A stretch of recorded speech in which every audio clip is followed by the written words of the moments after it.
Bismillahirrahmanirrahim. Assalamualaikum warahmatullahi wabarakatuh. Bersama saya Zaki Fitroni, Wakil Ketua Pimpinan Wilayah Pemuda Muhammadiyah Jawa Timur, bidang lingkungan hidup dan kehutanan, dalam rangka Fasko Podcast dengan tema Fikih Lingkungan. Bidang lingkungan hidup Pimpinan Wilayah Pemuda Muhammadiyah Jawa Timur menginisiasi program Satu Kader Satu Pohon dengan harapan setiap kader pemuda Muhammadiyah menanam satu pohon di lingkungan masing-masing. Bisa di pekarangan rumah, pinggir jalan depan rumah, atau lahan-lahan kritis yang ada di lingkungan sekitar kita.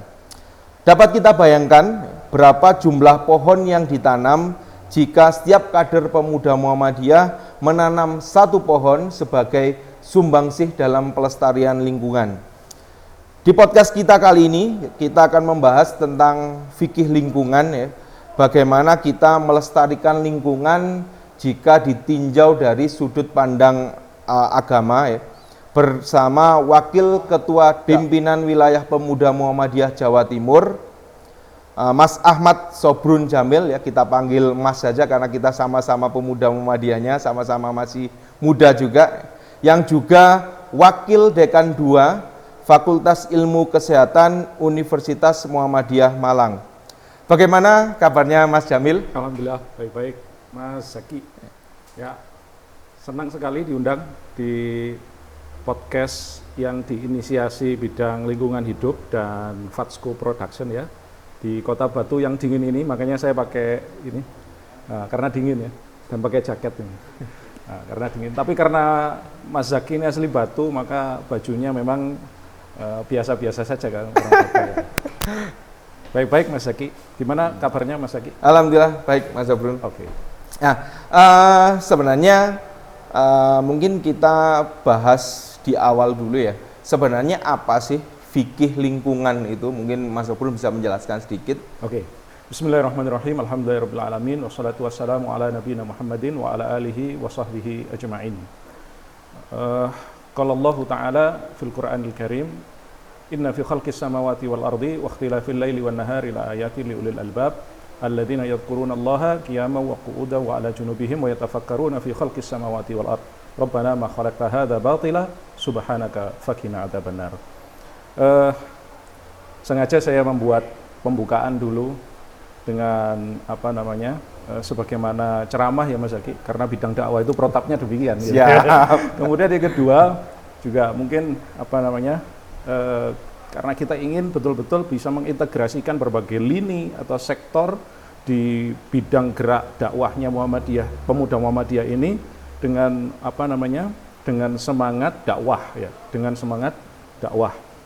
Nah, kenapa kita bicara tentang fikih lingkungan gitu, ya? Atau apa sih sebenarnya kaitannya fikih dengan lingkungan gitu, ya? Fikih sendiri itu kan sebenarnya satu disiplin dalam Islam, ya, disiplin ilmu dalam Islam yang terkait dengan bagaimana membuat produk hukum dari ayat-ayat Al-Quran maupun dari hadis-hadis Nabi Shallallahu Alaihi Wasallam, sehingga muncul produk hukum yang berupa wajib, sunnah, mubah, kemudian haram, halal, dan lain sebagainya.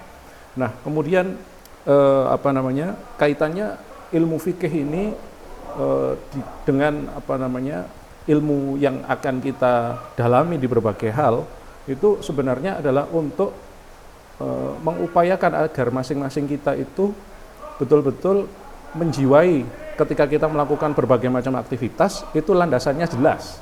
Landasannya tentu saja adalah untuk ibadah. Makanya di awal tadi saya sampaikan sebuah ayat Al-Quran yang terkait dengan bagaimana kita ini oleh Allah Subhanahu wa Ta'ala sebenarnya diminta untuk betul-betul menggunakan akal pikiran kita, ya, dalam rangka mengenali tanda-tanda kekuasaan Allah termasuk di lingkungan yang ada yang kita hidup di dalamnya ini. Makanya sesungguhnya dalam penciptaan langit dan bumi, silih bergantinya siang dan malam, itu merupakan tanda-tanda kekuasaan Allah. Bagaimana lingkungan ini diciptakan, bagaimana gunung-gunung tinggi, bagaimana hutan-hutan begitu subur, bagaimana oksigen bisa menjadikan manusia bernapas, kemudian bagaimana jika itu berkurang dan lain sebagainya. Itu semuanya adalah tanda-tanda kekuasaan Allah. agar kita menjadi ulul albab. Jadi orang-orang yang betul-betul menggunakan akal sehatnya.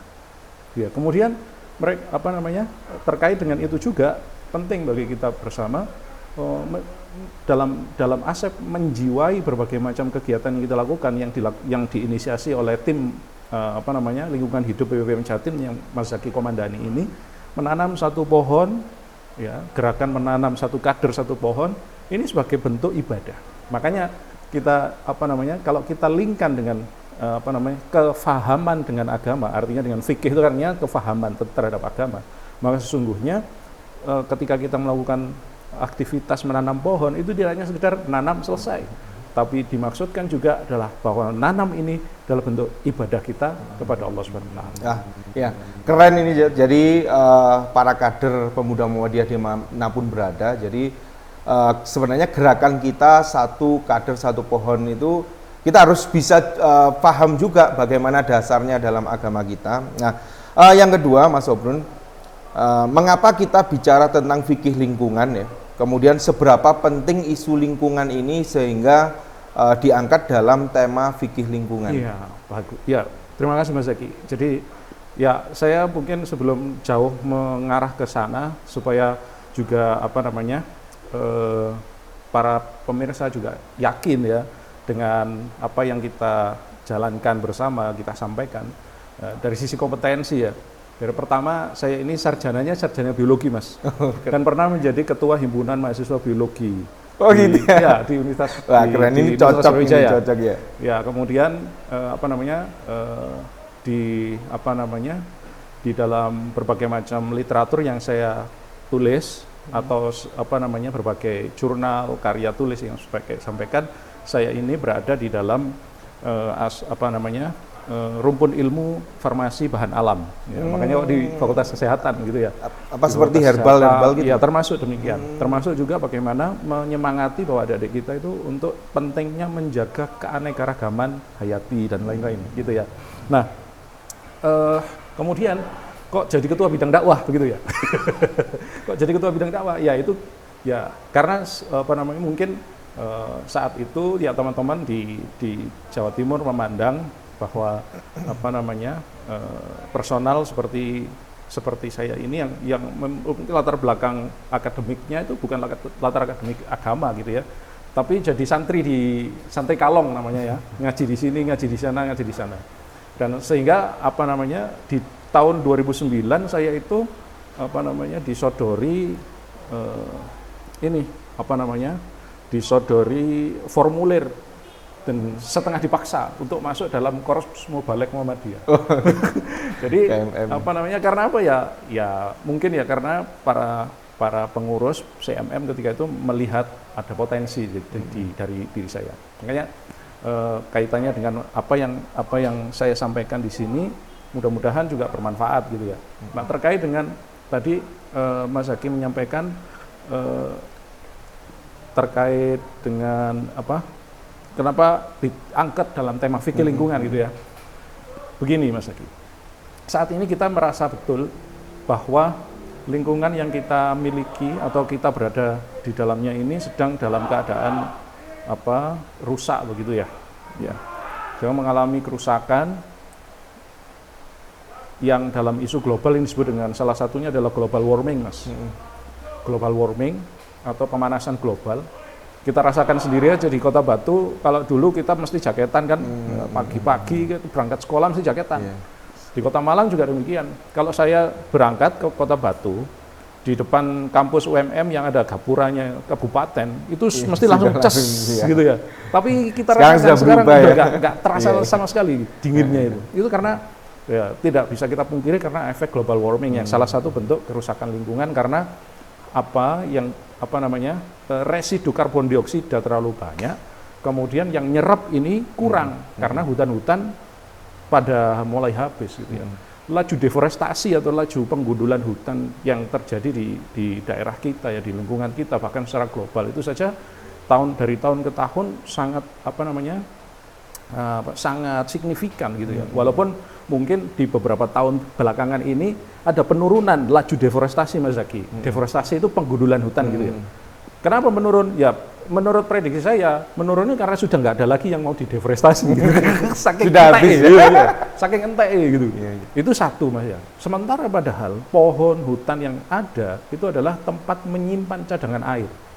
Bagaimana kita ketika waktu SMP, SMA kan Ya. mendapatkan pelajaran air di laut menguap jadi awan, awannya kemudian jadi hujan, hujannya kemudian sampai ke pegunungan. Di pegunungan kemudian disimpan dalam tanah di gunung itu. Nah, kenapa bisa disimpan? Karena di situ ada akar-akar pohon.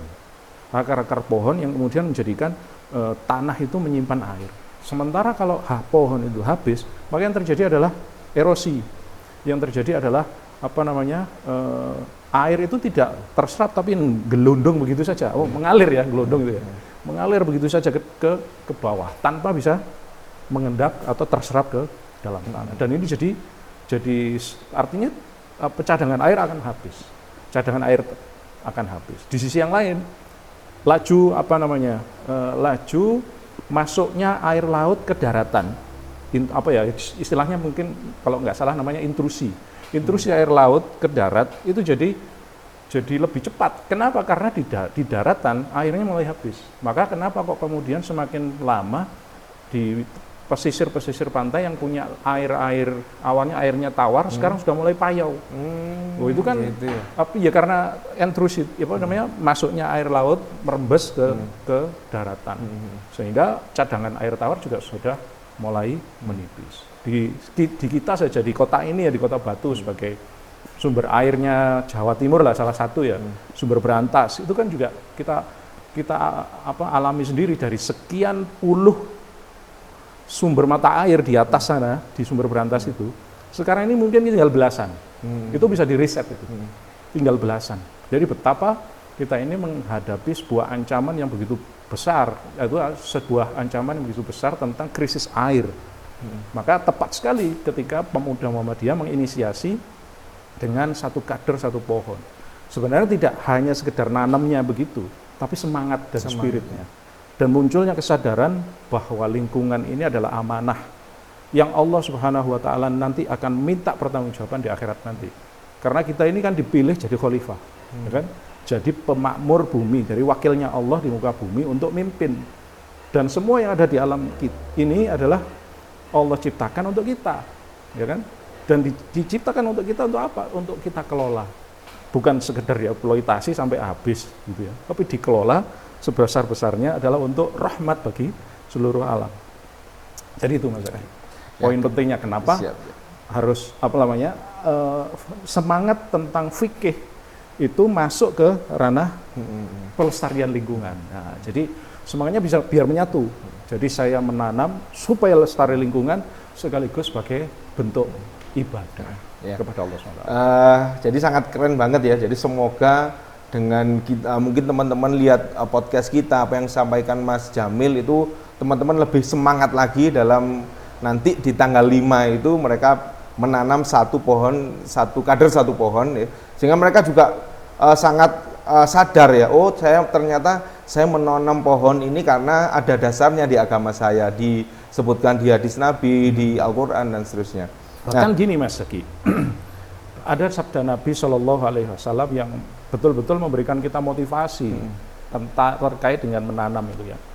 Jadi Rasulullah SAW bersabda, "Ma min muslim, tidaklah seorang muslim yaghrisu gharsan, menanam sebuah pohon, yazra'u zar'an fayakulu minhu thair au insan au bahimah illa kana lahu bihi shadaqah." Tidaklah seorang itu menanam sebuah pohon ya, kemudian dari pohon itu ada hewan yang memanfaatkannya ya. Kemudian baik itu burung ya, thair burung, atau insan atau manusia atau hewan ternak yang memanfaatkan tanaman yang kita tanam tadi, kecuali baginya sedekah.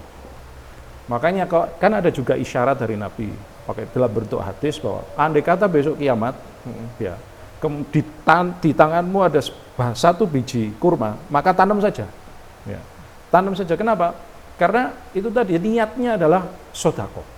Karena sedekah itu bukan istilahnya, saya sedekah itu kan bukan seperti orang dagang ya, saya sedekah supaya dapat ini, saya sedekah 5 500.000 supaya nanti dapat Alphard. Itu kan salah kan, niatnya kan begitu salah. Tapi niat sedekah itu lillahi ta'ala, tak tanam, saya nggak akan dapat manfaatnya, tapi Allah yang akan menjadi saksi bahwa saya melakukan sesuatu untuknya. Jadi seperti royalti pahala mungkin ya. Nah, ya jadi lah, ketika boleh. kita nanti mungkin meninggal, pahala itu walaupun Ya. kita sudah meninggal, Ya. sudah kemudian dimakan burung, dimakan Betul. ulat, itu kan Betul. pahalanya tetap Betul. mengalir kita Betul. ke kita Dan kita juga kan ya. paham juga ya. Jadi kan Nabi SAW menyampaikan, idza mata bna Adam in qata'a amaluhu illa min thalathin. Kalau anak manusia atau anak Adam itu mati, maka terputus amalnya kecuali 3. Shadaqah jariyah, au ilman yuntafa'u bi, atau ilmu yang manfaat, au waladin sholihin yad'u lahu. Pertama shadaqah jariyah, 2 ilmu yang manfaat, 3 anak soleh yang selalu doakan. Sedekah jariyah ini termasuk sedekah pohon tadi. Kenapa? Karena bagaimana ketika pohon itu tumbuh, buahnya bisa dimanfaatkan, daunnya bisa dimanfaatkan, oksigennya terproduksi, oksigennya dihirup manusia, manusia bisa beraktivitas, Masya Allah, itu baru satu pohonnya. Bagaimana dengan orang yang mengelolanya? Bagaimana dengan yang mengkonservasi hutan lewat kebijakannya? Jadi kita dengan semangat kader satu pohon ini sebenarnya tidak hanya sekedar untuk kita personal ya, tapi standar juga minimal standar ini, minimal standar itu ya, minimal. tapi sampai ke level para pemimpin pemegang kebijakan. Kalau dia betul-betul komitmen untuk menjaga kelestarian hutan, memberi batas yang jelas, memberi peraturan yang betul-betul amanah gitu tadi ya, rahmatan lil alamin, tidak hanya sekedar yowes itu silakan dieksploitasi habis pindah, cari eksploitasi habis pindah, tidak seperti itu namanya malah justru mendolimi alam gitu ya, yang nanti malah justru dapat kena ayat Allah Subhanahu wa taala, dhaharar fasadu fil barri wal bahri bima kasabat aydin nas liyudhiqahum ba'dalladzi amilu la'allahum yarji'un. Telah nampak kerusakan di darat dan di lautan ya. Kemudian karena kerusakan itu kemudian muncul bencana nantinya. Dan liyudhiqahum ba'dalladzi amilu la'allahum yarji'un, dan akan dirasakan bencana itu agar manusia jadi sadar. Lah, jangan sampai kita menunggu dapat bencana dulu baru kemudian tersadar. Baik level yang paling tinggi dari pemimpin sampai level yang paling bawah. Setidaknya kita sudah melakukan langkah amar ma'ruf nahi mungkar. Siap. Pertanyaan berikutnya Mas Jamil ya. Sebenarnya bagaimana sih seharusnya seorang muslim itu memandang hidup dan berkehidupan di bumi ini menurut perspektif Al-Qur'an ya, sehingga muncul semangat konservasi sebagai bagian dari ibadah ini. Iya. Saya ingin lanjutkan ayat yang tadi sempat saya baca di awal ya Mas. Ini ada di dalam, bisa dicek oleh teman-teman sekalian, para pemirsa, itu ada di dalam surat Ali Imran ayat 190 dan 191. Lanjutan dari ayat 190 ya, di 191 itu Allah Subhanahu wa taala memuji orang-orang yang begini. Alladzina yadhkurunallaha qiyaman wa qu'udan wa 'ala junubihim wa yatafakkaruna fi khalqis samawati wal ard. Rabbana ma khalaqta hadza batila subhanaka faqina adzabannar. Yaitu orang-orang yang, jadi ulul albab, tadi kita ngomong tentang ulul albab, itu seperti apa kriterianya? Salah satu yang disebutkan dalam Al-Quran, ulul albab itu adalah orang-orang yang senantiasa ingat Allah, tafakkur ya. Yang pertama ada yang ingat Allah ya, qiyaman dalam keadaan berdiri, wa qu'udan dalam keadaan duduk, wa ala junubihim dalam keadaan berbaring, selalu ingat Allah, dan senantiasa tafakkur, merenung fi khalqis samawati wal ard, dalam penciptaan langit dan bumi, seraya dia merengang-rengang ya, artinya dalam dirinya itu betul-betul takjub, benar-benar bergetar gitu ya, hatinya karena sadar dengan kekuasaan Allah, sambil berucap subhanaka, maha suci engkau ya Allah ya. Jadi maha suci engkau ya Allah, Rabbana ma khalaqta hadza batila, itu terjadi, wahai Tuhan kami, sungguhnya tidak ada satupun di muka bumi ini yang sia-sia, yang engkau ciptakan dan itu sia-sia, enggak ada. Berarti Allah ciptakan segala macam yang ada di muka bumi ini mesti ada manfaatnya, mesti ada fungsinya. Loh, itu kalau yang merenung ahli biologi nangis Pak. Jadi mukmin ahli biologi, betapa satu pohon itu bisa menjadi satu mata rantai dalam sebuah ekosistem. satu pohon disinari satu sinar matahari, dia tumbuh jadi besar. Di situ ada konsumen tingkat 1 yang disebut dengan herbivore. Herbivore kemudian dimakan karnivore. Karnivore 1, karnivore 2, omnivore lain macam sampai ke saproba atau organisme yang mengurai.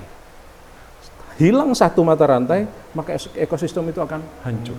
Oh, jadi sebenarnya gitu kalau ya? Yang saya tangkap itu hadis Rasul, jadi tidak hanya satu pohon itu dimakan ulat, dimakan oleh karnivore, herbivore herbivore. Tapi ke depannya itu juga masuk ya, masuk ke royal. Jadi seorang mukmin ya, yang memandang sebuah alam dari saya selesaikan dulu tadi ayat dan tadi ya Mas, bahwa dia itu tidak hanya memandang bahwa yang satu item dari ciptaan Allah itu beres dengan sendiri-sendiri, tidak. Mesti ada kaitannya. Dan mereka kemudian menyimpulkan bahwa ini semuanya Rabbana ma khalaqta hadza batil. Tidak ada satupun yang Engkau ciptakan sia-sia. Subhanaka, maha suci Engkau. Betapa Engkau maha kuasa untuk menciptakan ini dengan desain yang demikian luar biasa. Dan hadirnya rasa al-khauf ya, rasa takut akan ditinggal oleh Allah Subhanahu wa taala. Gitu. Dan rasa takut akan nanti disiksa oleh Allah karena gara-gara ingkar dengan nikmat, tidak syukur nikmat, sudah diberi segala macam fasilitas ciptaan Allah untuk kita manusia, kita ingkar nikmat. Makanya disebutkan di dalam Ali Imran 91, Rabbana ma khalaqta hadza batila subhanaka faqina adzabannar. Hindarkanlah kami dari siksa neraka-Mu ya Allah karena lupa nggak bersyukur. Ini ciri-ciri ulul albab. Nah, dari aspek seorang biolog ya Mas, dari aspek seorang biolog itu tadi adalah ayat yang benar-benar dahsyat, luar biasa itu tadi ya. Betapa tadi Mas Zaki juga nyampaikan bahwa ada keterkaitan antara satu makhluk dengan makhluk yang lain. Itulah pentingnya kita itu betul-betul berupaya dengan jihad yang sungguh-sungguh menjaga harmonisasi lingkungan. Betapa satu pohon dan lain sebagainya dan lain-lain. Kita membuat rumah, ya kan? Kita membuat jalan, kita membuat segala macam. Itu harus juga memikirkan yang kalau dalam ilmu sekarang namanya AMDAL, analisis mengenai dampak lingkungan. Betapa ketika kita itu misalkan harus membuka lahan untuk rumah, ya setidaknya disiapkanlah ada ruang terbuka hijau berapa persen kah, agar makhluk yang lain tuh sama-sama bisa hidup di situ. Jadi seperti itu kira-kira Mas Zaki. Baiklah Mas Jamil, kita masuk ke pertanyaan ketiga. Kira-kira ada nggak contoh dari Rasulullah SAW ya tentang perhatian Islam ya, terhadap pelestarian lingkungan? Iya Mas Zaki. Jadi menarik ini pertanyaan Mas Zaki tentang contoh dari Rasulullah SAW itu ya. Jadi Rasulullah itu begitu perhatian terhadap